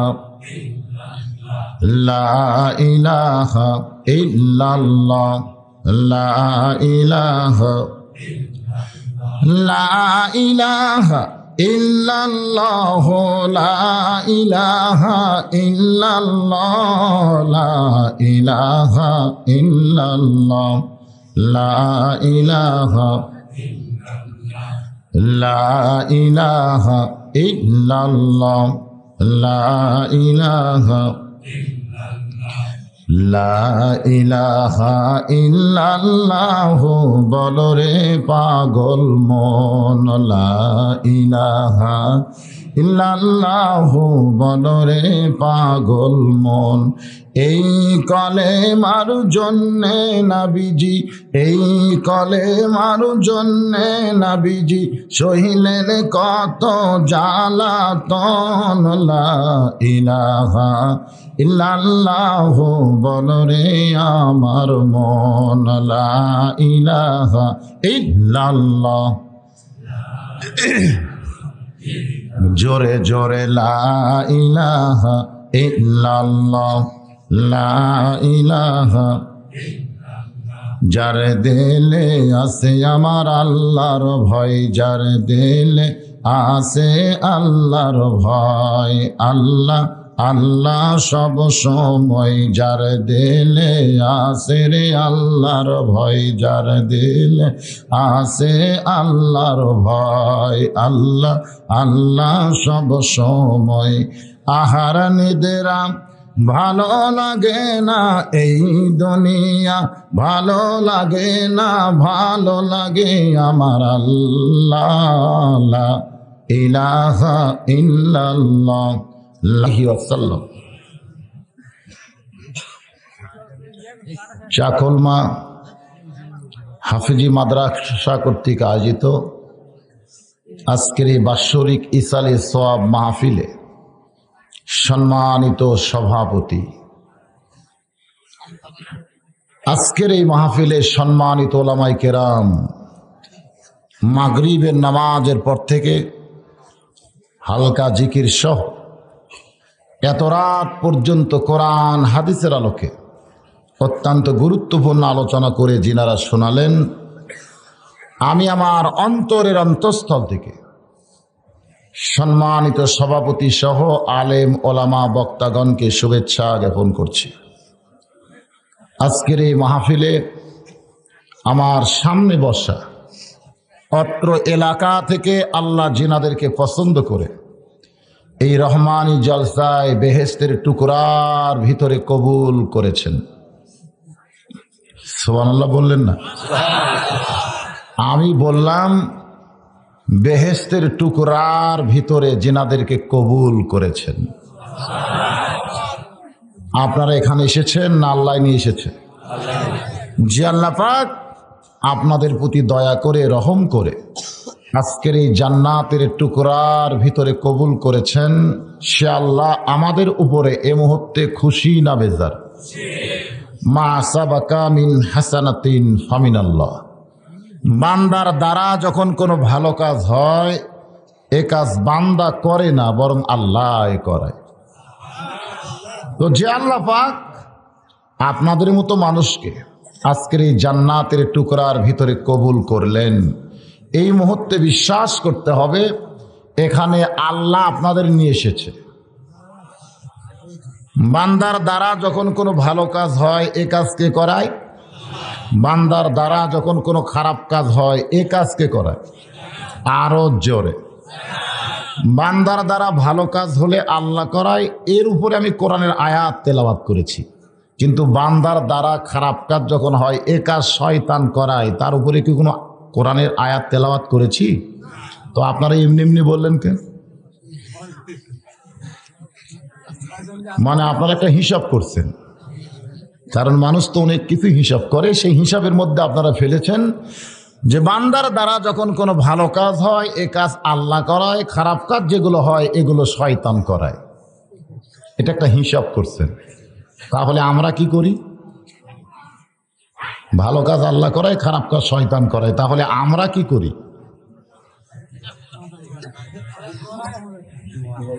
হ্যাঁ, এটা একটা প্রশ্ন। বাংলাদেশে কিছু ভণ্ড আছে, যেরকম আছে না নাই? আপনাদের এলাকাত মনে হয় নাই। মাটির পুতুল বানায়া তুমি করিলা বেহোশ, তুমি যেমনি নাচাও তেমনি নাচে পুতুলের দাও দোষ রে আল্লাহ, পুতুলের দাও দোষ। তুমি সর্প হইয়া দংশন করো, আবার ওজা হইয়া ঝাড়ো। তুমি চোরকে বলো চুরি করো, আবার গৃহস্থকে বলো জাগো। এই ধরনের একদল ভণ্ড আছে, তারা বলে বান্দা কিছু করে না, বান্দা যা কিছু করে সব আল্লাহ করায়। আল্লাহর কোন বান্দা কোন খারাপ কাজে যখন রাস্তা নেই, এই সময় আল্লাহ যদি তার পায়ের বল কাইরা নেয়, তাহলে সে যাইতে পারবে না।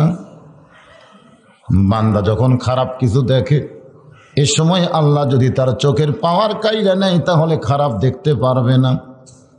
বান্দা যখন খারাপ কথা মিথ্যা কথা বলে, এই সময় আল্লাহ যদি তার জবান বন্ধ করে দেয়, তাহলে খারাপ কথা মিথ্যা কথা বলতে পারবে না। বান্দা যখন সুদের টাকার গোস্ত ঘুষের টাকার মাছ দিয়া ভাত খাবার চায়, ওই ভাতের লোকমা যদি বান্দার গলার মধ্যে আটকে যায় তাহলে বান্দা হারাম খাইতে পারবে না। তাহলে বান্দা খারাপ পথে চলে, খারাপ কিছু দেখে, খারাপ কিছু বলে, খারাপ কিছু খায়। এগুলো বান্দা খায় না, বরং আল্লাহ খাওয়ায়। এগুলো আল্লাহ করায়, আল্লাহ দেখায়। এরকম কথা একদল ভণ্ড বলে। জোরে কন কে বলে? আমাদের বাংলাদেশে এরকম ভণ্ড আছে না নাই? আপনারা কি ভণ্ডর দলে না আল্লাহর দলে? তাহলে আল্লাহর দলে যদি আমরা হই, আল্লাহর কোরআন নবীর হাদিসের দলিল যদি না থাকে, সে কথা কোনোদিন বলা যাবে। আমি আল্লাহর কোরআন দিয়ে বলেছি, মা সাহাবাকা মিন হাসানাতিন ফামিনাল্লাহ। বান্দার দ্বারা যখন কোনো ভালো কাজ হয়, এ কাজ বান্দা করে না, বরং আল্লাহ করায়। কিন্তু বান্দার দ্বারা খারাপ কাজ যেগুলো হয়, এগুলো কে করায়? আমি যখন জানতে চাইছি, আপনারা না দলিলে না জেনে বলেছেন শয়তান করায়। তার মানে বোঝা গেল দোষ আমাদের নাই, খারাপ করালে দোষ হবে শয়তানের। দোষ কার? আসলে দোষ কি শয়তানের? রমজান মাসে আমার আল্লাহ শয়তানকে বন্দী করে।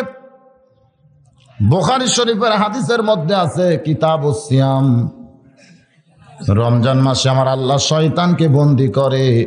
এরপরও নন্দীগ্রাম হোটেলের দরজাত কালো পর্দা দেয়া ভিতরে যারা খায়, আপনারা বলেন তো এরা কে? কথা কন না কেন? শয়তান তো রমজান মাসে বন্দী থাকে, কিন্তু রমজান মাসে হোটেলের দরজাত কালো পর্দা দেয়া ভিতরে যারা খায়, এরা কে? তাহলে মানুষ শয়তানকে আল্লাহ বন্দী করবার পারে না। আল্লাহর পাওয়ার খালি জিন শয়তানকে বন্দী করা। হাদিস শরীফে কি আছে? আল্লাহ রমজান মাসে শয়তানকে বন্দী করে। হাদিস আছে না নাই? তাহলে আল্লাহ খালি জিন শয়তানকে বন্ধ করে, কিন্তু মানুষ শয়তানকে আল্লাহ বন্ধ করবার পারে না। মানুষ শয়তানের পাওয়ার কি আল্লাহর চেয়ে বেশি?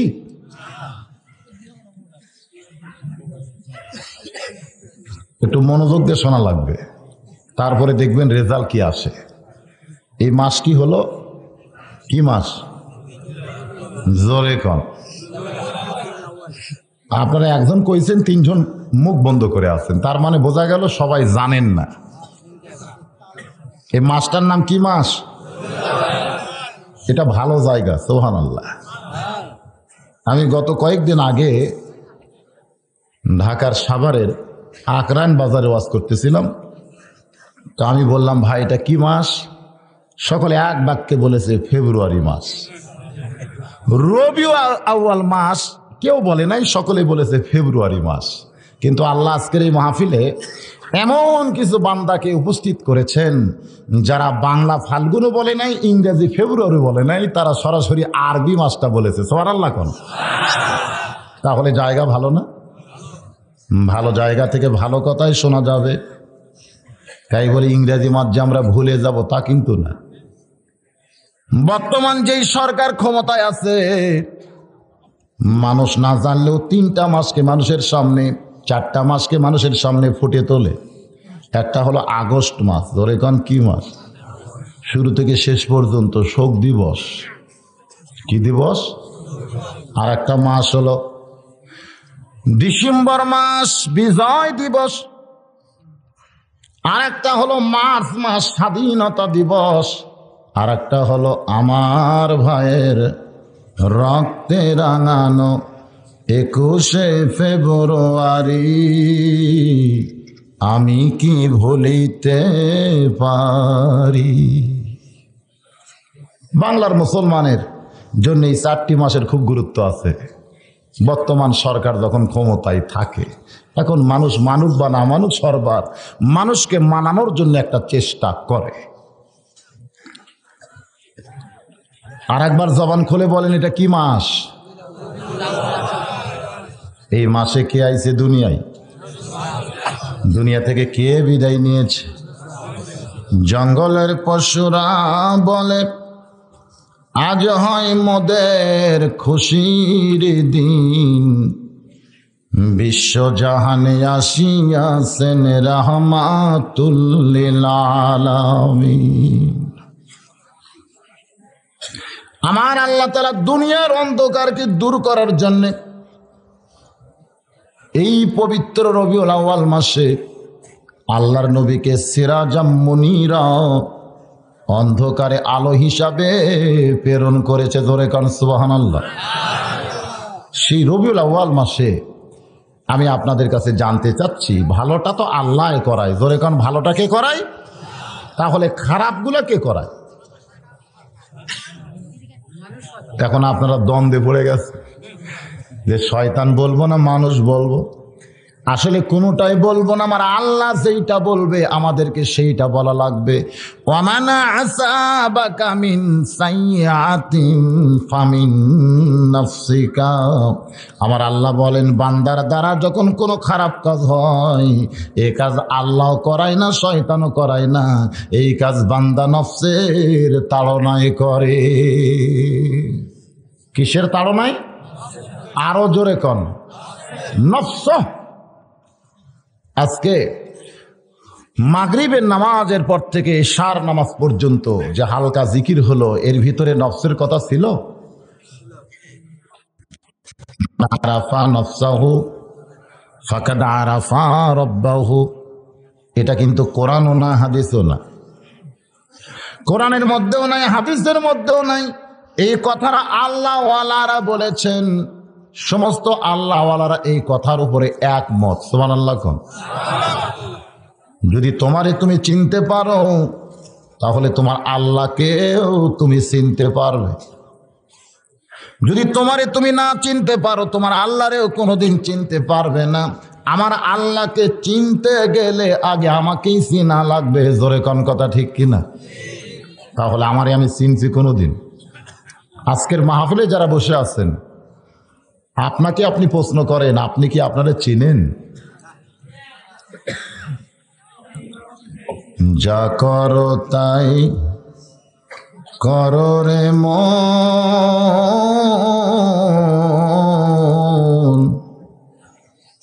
পিছের কথা রেখো স্মরণ।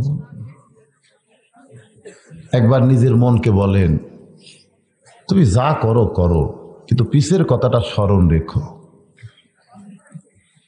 আজকে এই কোরআনের মাহফিলে যারা এসেছেন, সারা জীবন যদি আমরা ওয়াজ শুনি আর ওয়াজটা যদি না বুঝি, তাহলে লাভ হবে? অল্প সময় ওয়াজ শুনে যদি ওয়াজটা বুঝতে পারি, সেই মোতাবেক যদি আমল করি, ওই আমলটাই আমাদেরকে আল্লাহর জান্নাত পর্যন্ত পৌঁছায়া দিবে।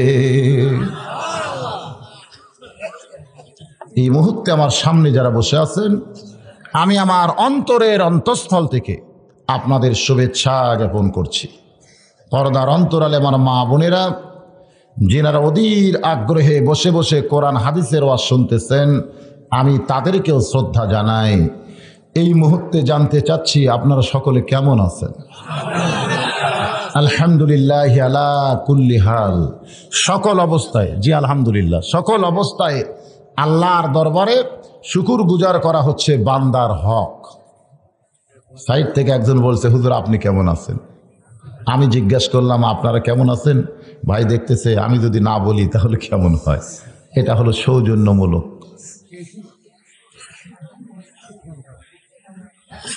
আপনারা সকলে কেমন আছেন? ভালো থাকা কয় রকম মনে আছে? কয় রকম ভালো থাকা? কয় রকম? একটা হলো শারীরিক, আর একটা হলো মানসিক। শরীরের সুস্থতা দিয়ে সবকিছু হয় না। মনটা যদি দুর্বল থাকে তাহলে শরীর এমনিই দুর্বল হয়ে যায়। জোরে কোন ঠিক কিনা? কঠিন স্বাস্থ্যবান 30 বছরের একটা যুবক তেলা পোকা দেখে ভয় করে, আবার চিকন চাকন একটা মানুষ বিষাক্ত সাপ নিয়ে খেলা করে। এইটা দেহের জোরে না মনের জোরে? জোরে কোন? তাহলে আপনাদের দেহের খবর আমি বলতে পারি, আপনি বলতে পারেন, কিন্তু মনের খবর একমাত্র কে জানে? তারপরও আপনি একটু মনের সাগরে যদি ডুব দেন তাহলে বুঝতে পারবেন এই মুহূর্তে আপনার মনটা কোন জায়গায়। কারণ দেহের সঙ্গে মনের সম্পর্ক যদি না থাকে, বক্তা যতই ওয়াজ করুক, ওয়াজ কিন্তু বোঝা যাবে না। মাসটি হলো রবিউল আউয়াল মাস। জোরে কোন কি মাস? আমার আল্লাহর নবী এই মাসে দুনিয়াতে আসলেন, আবার ৬৩ বছর পরে এই মাসেই দুনিয়া থেকে বিদায় হয়ে গেলেন। কিন্তু আল্লাহর নবী বিদায় হয়ে চলে গেলেন বলে সব কিছু নিয়ে যায় নাই। উম্মতে মুহাম্মাদের জন্য দুইটা জিনিস রাইখা গেলেন। একটি হলো আল্লাহর কোরআন, আর একটা হলো নবীর সুন্নাহ। একটার নাম কি? আর একটি হলো আল্লাহর নবীর সুন্নাহ। যদি নবীর হাদিস আর কোরআনকে আমরা একটা পাল্লাই তুলে দেই, অনেকে মনে করবে এটা চলবে না, কারণ হাদিস আর কোরআন তো কোনোদিন এক সমান হওয়ার পারে না। একবার সাহাবীরা উম্মুল মুমিন আয়েশা রাদিয়াল্লাহু তাআলার কাছে বললেন, মা, নবী সম্পর্কে আপনার কাছ থেকে একটু জানতে চাই। নবী সম্পর্কে যদি আপনি বলেন আমরা শুনতে চাই। মা আয়েশা হিজাবের অন্তরাল থেকে চোখের পানি বের করে কাঁদে আর বলে, সাহাবীরা রে, তোমরা কি আল্লাহর কোরআন পড়ো না? প্রত্যেকটা সাহাবীরা বলে, অবশ্যই আল্লাহর কোরআন পড়ি। মা আয়েশা বললেন, আল্লাহর কোরআন শরীফ যদি তোমরা পড়ে থাকো, তাহলে নবী সম্পর্কে আমার কাছে জানতে আইলে কেন? আল্লাহর কোরআনও যেমন, নবীও ছিলেন তেমন। এখন বুঝতে হবে, কোরআনের বাস্তব রূপ হলেন আল্লাহর নবী। কোরআন শরীফ হলেন আমার আল্লাহর কথা, আর সেই কথাগুলো আল্লাহর নবী তার জীবনে বাস্তব আমল করে দুনিয়ার তামাম মানুষের কাছে দেখায় দিয়েছেন। এই জন্যে আল্লাহর নবী কোরআন শরীফে বললেন, কুল ইন কুনতুম তুহিব্বুনাল্লাহ ফাত্তাবিউনি ইউহিব্বুকুমুল্লাহু ওয়া ইয়াগফির লাকুম যুনুবাকুম ওয়াল্লাহু গফুরুর রহিম। সুবহানাল্লাহ বলে। আমার আল্লাহ বললেন, ওগো নবী, আপনি বলে দেন। এই কথাটা কিন্তু আল্লাহর, কিন্তু প্রকাশ পাইছে কার জবান দিয়া? নবীর। ধরে কনকার দেখেন, এই কথার ফাইল কিন্তু আল্লাহর নবী। আমার আল্লাহ বললেন, নবীজি আপনি বলেন, ইন কুনতুম তুহিব্বুনাল্লাহ, কেউ যদি আমি আল্লাহকে ভালোবাসতে চাই, আমি আল্লাহকে কোনোদিন ভালোবাসতে পারবে না। কারণ মানুষ আছে দুনিয়ায়, আল্লাহ আছে ৭ আসমানের উপরে আরশে আজিম। অত দূরের আল্লাহকে দুনিয়ার মানুষ কোনোদিন ভালোবাসতে পারবে? হয়তো মুখে মুখে বলবে আল্লাহকে ভালোবাসি, আল্লাহকে ভালোবাসি, কিন্তু আমার আল্লাহকে অন্তর থেকে ভালোবাসতে পারবে না। মুখের ভালোবাসার কথা আর অন্তরের ভালোবাসা কোনোদিন এক হয় না। ওই না দেখা আল্লাহকে কেউ যদি ভালোবাসতে চায়, আল্লাহ বলেছে আমাকে ভালোবাসার কোনো দরকার নাই। ফাত্তাবিউনি, সে যেন আপনাকে অনুসরণ করে। আর আপনাকে কেউ যখন অনুসরণ করবে, ইউহিব্বুকুমুল্লাহ, আমি আল্লাহ তাকে ভালোবাসবো। শুধু ভালোই বাসবো না, ইয়াগফির লাকুম যুনুবাকুম আল্লাহু গফুরুর রহিম, আমি আল্লাহ তার জীবনের তামাম গুনাহ খাতা মাফ করে দিব। এই মুহূর্তে আপনাদের কাছে আমার প্রশ্ন হলো, আমরা যদি আল্লাহর ভালোবাসা চাই এবং আল্লাহর কাছ থেকে আমরা যদি মাপ চাই, তাহলে আমাদের কি করতে হবে? ভালোবাসার কথা নেই, ফাত্তাবিউনি, তাকে অনুসরণ করতে হবে। এবার একটা ছোট্ট ব্যাখ্যা। আল্লাহ নবী একদিন রাস্তা দিয়ে যাচ্ছিলেন, যাওয়ার সময় এক কাফের আল্লাহ নবীর সামনে দাঁড়িয়ে বলে, রে আব্দুল্লাহ রে তিমপোলাম, আমার কাছ থেকে আপনি 100 দিরহাম করজ নিয়েছিলেন, অনেক দিন হয়ে গেল, টাকাটা আমার দিলে আপনার কি হয়? নবী মুস্কি হাসি দিয়ে বললেন, ভাই, গত শনিবারই তো আপনাকে টাকাটা দিয়েছি। কাফের বলতেছে, আপনি আমারে টাকা দেন নাই, টাকা না দিয়ে মিথ্যা কথা কেন বলতেছেন? নবী বলতেছেন, ভাই তোমার মনে নেই, গত শনিবারই তোমার এই টাকাটা দিয়েছি। কাফের বলতেছে, আপনি যে আমার টাকা দিয়েছেন তার সাক্ষী কোথায়? নবী বললেন, কোনো সাক্ষী নাই, কারণ আপনি আমার টাকা দিয়েছিলেন, আমি আপনার টাকা পরিশোধ করেছি, এখানে সাক্ষীর কি দরকার? কাফের বলতেছে, সাক্ষী যদি না থাকে তাহলে আপনার মুখের কথা আমি মানব না। এমন সময় এক সাহাবী দৌড়ে এসে বলে, রে কাফের শয়তান, আল্লাহর নবী যে তোমার টাকা দিয়েছে, এইখানে দাঁড়িয়ে থেকে আমি তা দেখেছি। যেই কইছে আল্লাহ নবী যে তোমারে টাকা দিয়েছে, এইখানে দাঁড়িয়ে থেকে আমি সেটা দেখেছি। কাফের দেখতে যে সাক্ষী যখন হয়েছে আর তো থাকা যায় না, ও মারছে দৌড়। আল্লাহ নবী চমকে বললেন, বাবা এই কাফেরকে আমি টাকা দিয়েছি, দুনিয়ার কেউ দেখে নাই, তুমি কেমনে বললে যে আমি দাঁড়িয়ে থেকে টাকা দেওয়াতে দেখেছি? এটা তুমি কেমনে বললে বাবা? এবার সাহাবী চোখের পানি বের করে বলে, ইয়া রাসূলুল্লাহ, আপনি যখন আখিরাতের কথা বলেছেন আমি না দেখি বিশ্বাস করেছি, আপনি বেহেশতের কথা বলেছেন আমি না দেখি বিশ্বাস করেছি, আপনি দুজকের কথা বলেছেন আমি না দেখি বিশ্বাস করেছি, আপনি আল্লাহর কথা বলেছেন আমি না দেখি বিশ্বাস করেছি। আপনার সমস্ত কথা না দেখি যদি আমি বিশ্বাস করতে পারি, আর আজকে আপনি বলতেছেন কাফেরকে আমি টাকা দিয়েছি, এইটা আমি না দেখলেও মনে হয় এইখানে থেকে দাঁড়িয়ে টাকা দেওয়াটা দেখেছি। সঙ্গে সঙ্গে আল্লাহর নবী সাহাবীকে বুকের মধ্যে নিয়ে কপালে একটা চুমা দিয়ে বললেন, বাবা এর নাম হলো ইত্তেবা। এর নাম কি? এর নাম হলো ইত্তেবা, এর নাম হলো রাসূলকে মানা। আজকে আমাদের বাংলাদেশে রাসূলকে মানার মানুষের খুবই অভাব। এই রবিউল আউয়াল মাসে আমার রাসূলকে মানার উপর আমি ওয়াজ করতে চাই, কিন্তু মানার উপরে ওয়াজ করতে গেলে রাসূলকে আগে জানা লাগবে। জোরে কান ঠিক কিনা ভাই? না জানলে কেউ কোনোদিন কাউরে মানতে পারে না। কারণ বাংলার মানুষ ডিসি কে যেমন জানে আমার আল্লাহরে তেমন জানে না। আপনাদের চাকলমার কিছু কিছু লোককে যদি বগুড়া ডিসি সাহেব দাওয়াত দিত যে আজকে দুপুরবেলায় আমার অফিসে তোমাদেরকে সাদর সম্ভাষণ জানানো হবে, চাকলমা গ্রামের অমুক অমুক লোক তোমরা আসবে, আপনারা বলেন তো ওনারা ডিসি অফিসে যাওয়ার সময় পুরানো কাপড় গায়ে দিবে না নতুন কাপড় গায়ে দিবে? শুধু নতুন কাপড়ই গায়ে দিবে না, ওই কাপড়টা তেমন তেমন থাকবে না, ভালো কাপড় পরে আতর সুরমা লাগায়া রাস্তা দিয়ে যখন যাবে কেউ যদি জিজ্ঞাসা করে ভাই এত সুন্দর হয়ে কোথায় যান, বলে তোরা তো জানিস না ডিসি আমারে দাওয়াত দিস, আমার একটা দাম আছে। দুনিয়ার একটা ডিসি দাওয়াত দিছে, ডিসিরে জানে বলে তার অফিসে যাওয়ার সময় তার মশান বাড়তেছে। ডিসিকে যেমন জানে আমার আল্লাহকে যদি তেমন জানতো, মুয়াজ্জিন যখন হাইয়া আলাস সালাহ হাইয়া আলাল ফালাহ বলতো তখন ডিসি হবে যেমন ভাবে যাই তার চাইতে কোটি কোটি কোটি ভালো হইয়া আল্লাহর ঘরে হাজিরা দিত। কারণ ডিসিরে জানে আমার আল্লাহরে জানে না। জোরে কোন ঠিক কিনা?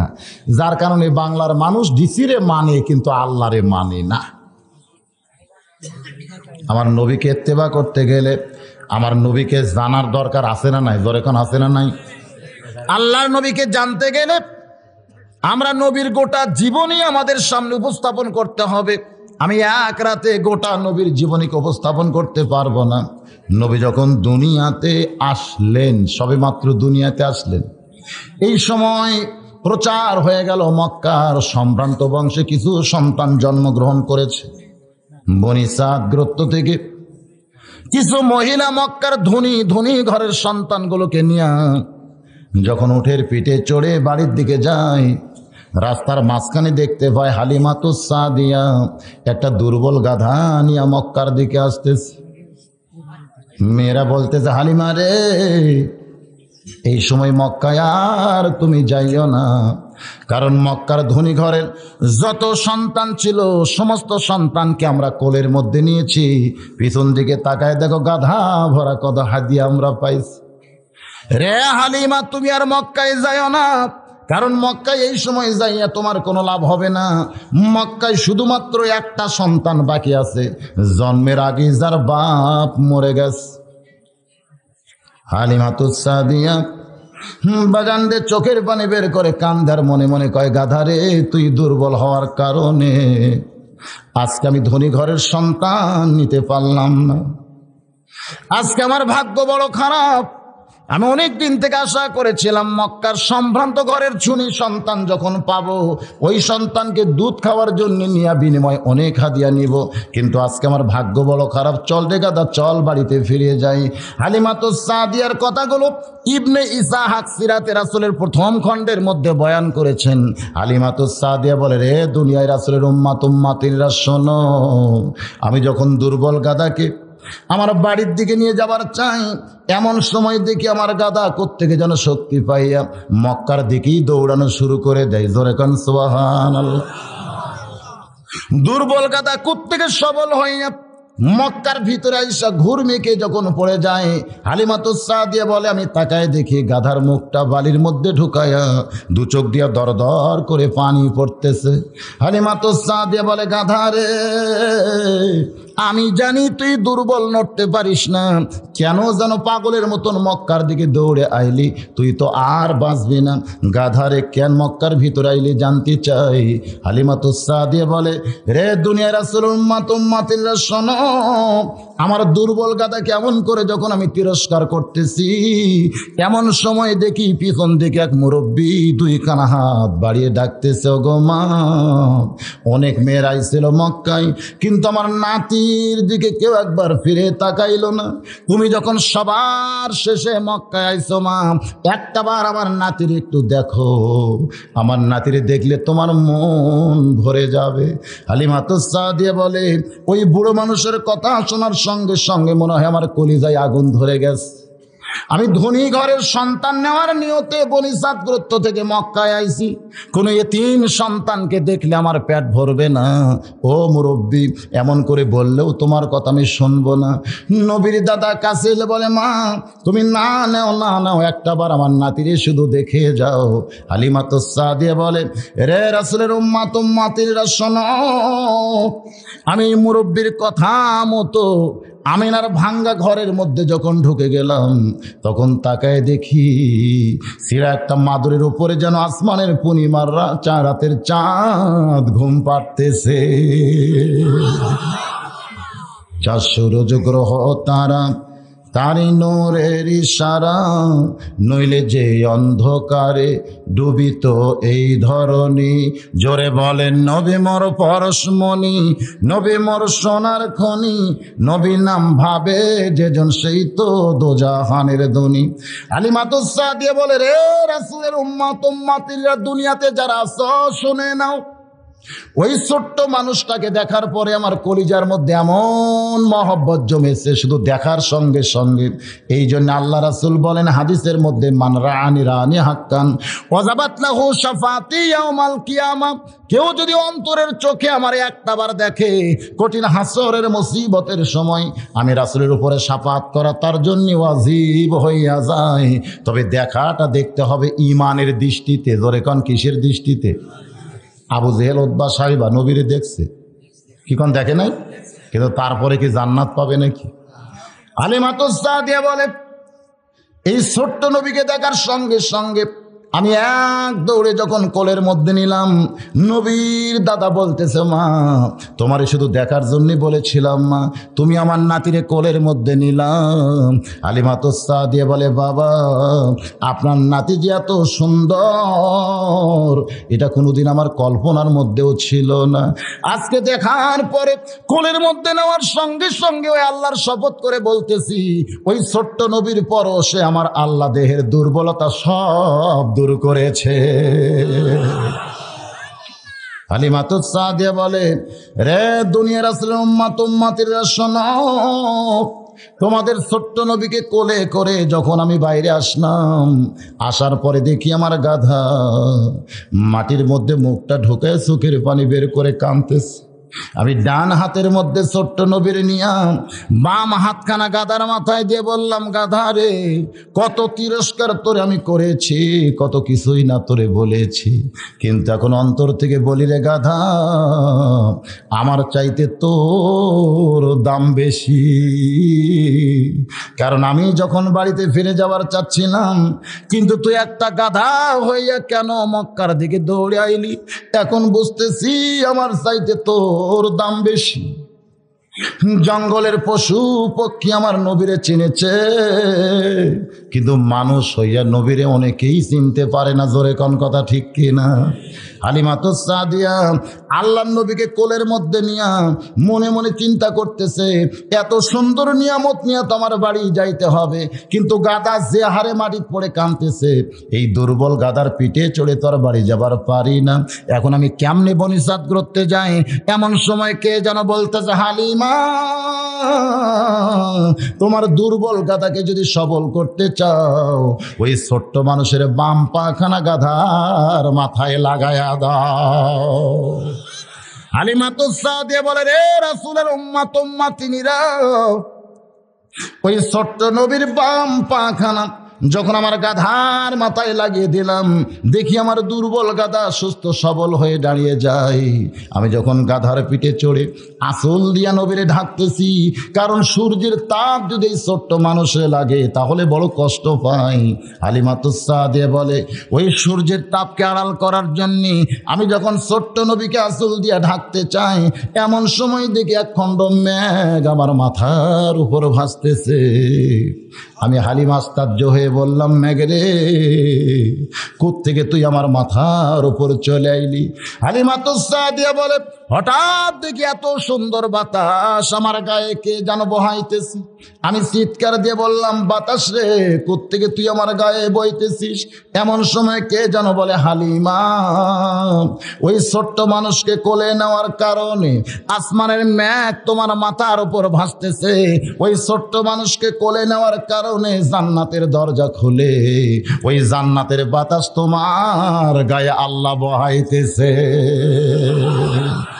বলে, রে নবীর উম্মত উম্মাতিরা শোনো, ওই ছোট্ট নবীকে কোলে নেওয়ার কারণে আল্লাহ যদি জান্নাতের দরজা খুলে আমার দেহে বাতাস বহায়া দেয়, ওই ছোট্ট নবীকে মহব্বত করার কারণে আসমানের মেঘ যদি আমার মাথার উপর ভাসতে থাকে, ওই নবীকে তোমাদের আদর্শ হিসাবে যদি কবুল করে নাও, দুনিয়াতেও শান্তি, আখিরাতেও তোমরা জান্নাতি হবে। এটা ইবনে ইসহাকের সিরাতে রাসূল থেকে আমি শুনাইলাম। কিন্তু আল্লাহ কি বলেছেন কোরআনে?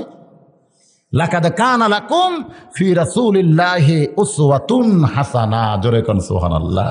সফলতা যদি অর্জন করতে চাও, দুনিয়ার সমস্ত নেতার আদর্শকে বাদ দিয়া একমাত্র মুহাম্মদ রাসূলুল্লাহকে তোমাদের আদর্শের নেতা মেনে নাও। এ কথা কার? আরো জোরে বলেন কার? তাহলে দুনিয়ার কোন নেতার নেতৃত্ব মানা যাবে? একমাত্র কার নেতৃত্ব মানতে হবে? রাসূলের। এই জন্য একটা স্লোগান দেওয়া লাগবে। পারবেন না ভাই? আমি যখন বলবো আমার নেতা তোমার নেতা, সবাই জবান খুলে বলবেন, বিশ্ব নবী মোস্তফা। আমার নেতা তোমার নেতা। আমার সামনে কি 200-300 লোক আছে? এতগুলো পুরুষ মানুষের স্লোগানের সাইজ এরকম? এখানে রহমতের ফেরেশতা আছে না নাই? জোরে কোন আছে না নাই? এই ফেরেশতা মাহফিল শেষ হলে আল্লাহর কাছে গিয়ে বলবে, আল্লাহ 1400 বছর পরে চাকলবার মাহফিলে তোমার বান্দারা তোমার দোস্তকে শ্রেষ্ঠ নেতার স্বীকৃতি দান করেছে। আমার আল্লাহ বলবেন, ফেরেশতারা রে তোমরা সাক্ষী থাকো, আমার দোস্তকে যারা শ্রেষ্ঠ নেতার স্বীকৃতি দিল, আমি তাদের নামগুলো জান্নাতের খাতায় লিখে নিলাম। সুবহানাল্লাহ। যত জোরে কইছেন তত জোরে স্লোগান দেন নাই। আল্লাহ কোরআনে বলেছেন, আমার নবীকে আমি সবার উপরে জায়গা করে দিয়েছি। জোরে কোন সুবহানাল্লাহ। তাহলে সেই নবীকে নেতা মানতে অন্তরে আপত্তি আছে? মাসটি হলো রবিউল আউয়াল মাস। আমি আপনাদের সামনে নবী সম্পর্কে আলোচনা করব। এই আলোচনা শুনতে গিয়ে একটু ঘুম ছাড়াইতে গেলে একটু স্লোগানও দেন, আবার আল্লাহও খুশি হবে, রাসূলও খুশি হবে। আমার নেতা তোমার নেতা। আলহামদুলিল্লাহ, এবারে একটু হয়েছে সাইজ মতো। হালিমাতুস সাদিয়ার কাছ থেকে এক টানে আমি নিয়ে গেলাম। আল্লাহর নবীর বয়স যখন 25 বছর। জোরে কোন কয় বছর? 25 বছরে নবী আমার একজন মেয়ে মানুষের রাখাল ছিলেন। সেই মেয়ে মানুষের নাম কি?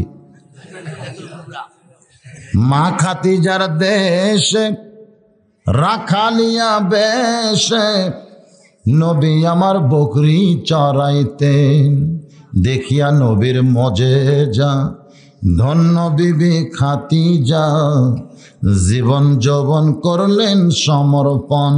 ওগো নবী, দয়ার নবী গো, আপনি নবী হলেন উম্মতের আপন। উম্মে আইমান দাসীকে সঙ্গে করে খাদিজাতুল কুবরা যখন বেলকুনিতে বসা, এমন সময় দেখতে পাই নবী আমার উট দুম্বা বকরি চড়াইতেছে। খাদিজাতুল কুবরা বলে, দাসী রে, এই রোদের ভিতরে যুবকটা উট দুম্বা বকরি চড়াই, কিন্তু আমি আশ্চর্য হয়ে যাই তার মাথার উপরে কেন একখণ্ড মেঘ দেখা যায়। দাসী বলতেছে, শুধু মেঘ দেখতেছেন? তাকায় দেখেন তার চেহারার ভিতর থেকে এমন কিছু সৌন্দর্য ফুটে উঠতেছে যেটা দেখলে মানুষের মন কাইড়া নেয়। খাদিজাতুল কুবরা বলে, দাসী রে, মক্কার অনেক নেতারা আমার কাছে বিয়ের প্রস্তাব দিছে, অনেক ধনীরা আমার বিয়ের প্রস্তাব দিছে, কিন্তু আমার 40 বছর বয়সের দিকে বলে আমি তাদের ফিরাইয়া দিছি। কিন্তু আজকে ওই যুবকের চেহারা দেখে আমার মনের মধ্যে এমন প্রেম হলো, আমি যেন আবার নতুন করে বউ সাজতে চাই। দাসী বলতেছে, এটা আপনি বলেন না, কারণ 40 বছর আপনার বয়স, আর যুবকের বয়স কয় বছর? খাদিজাতুল কুবরা বলে, দাসী রে, মনের ভিতরের প্রেম যখন নাড়া দেয় তখন বয়সের দিকে আর কেউ তাকায় না। 40 গেল, 50 গেল, 60 বছরে আবার যৌবন পাইল। এরকম একটা গান বাংলাদেশে আছে না নাই? এরকম একটা গান আছে নাই? বাজান গো, খাদিজাতুল কুবরা নবীর চাচা আবু তালেবকে ডাক দিয়ে বললেন, আপনার এতিম ভাতিজাকে আমি যদি আমার স্বামী হিসাবে বরণ করতে চাই, আপনি কি তাতে রাজি আছেন? নবীর চাচা আবু তালেব চমকে বলে, মা, এই মক্কার মধ্যে তোমার মতন ধনী রমণী একজনও নাই, আমার এতিম ভাতিজারে আপনি কেন বিয়ে করতে চান, যার সালও নাই সুলাও নাই, জন্মের আগেই যার বাপ মরে গেছে? খাদিজাতুল কুবরা বলে, যদি আপনার ভাতিজা রাজি থাকে তাহলে আমার তরফ থেকে কোনো আপত্তি নাই। নবীর চাচা বলতে, আমার ভাস্তাকে কোনো জিজ্ঞেস করার দরকার নাই, আমি তার অভিভাবক হিসাবে রাজি হয়ে গেলাম। ওই খাদিজার সঙ্গে আমার নবীর বিয়ে হলো। নবীর বয়স তখন 25, খাদিজার বয়স হইল তখন 40। মক্কার মধ্যে সবাই বলা বলি শুরু করলো, খাদিজা পাগলি হয়ে গেছে। এত ধনী হওয়ার পরে একটা অনাথ এতিম আব্দুল্লাহর এতিম পোলারে বিয়ে করছে, খাদিজার জ্ঞান হারিয়ে গেছে। এমন করে যখন মক্কার লোকেরা বলা বলি করতেছে, নবীর চাচা খাদিজার কাছে গিয়া বলে, মা, আমার এতিম ভাস্তারে আপনি বিয়ে করলেন, কিন্তু জনগণ সমালোচনা করতেছে।